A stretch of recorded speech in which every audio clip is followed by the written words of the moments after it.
Walang nanonood sa'yo? Walang nag-share ng mga post mo? Konti lang ang viewers mo sa tuwing nagde-live ka? Hindi ka sinusuportahan ng mga kamag-anak mo? Kaibigan mo? Kakilala mo? Kapitbahay mo? Pinagtatawanan ka dahil sa pag-reveals mo? Pinagtatawanan ka dahil sa paggawa mo ng mga content? Ito ang tatandaan mo. Huwag kang huminto. Huwag kang susuko. Huwag kang papaapekto sa sasabihin ng ibang tao tungkol sa'yo. Ipakita mo sa kanila na may mararating ka.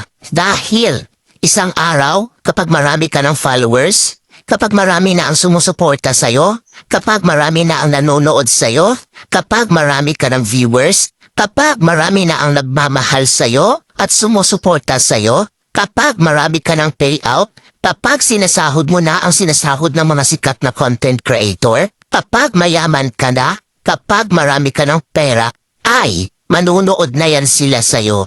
Sila na ang kusang lalap.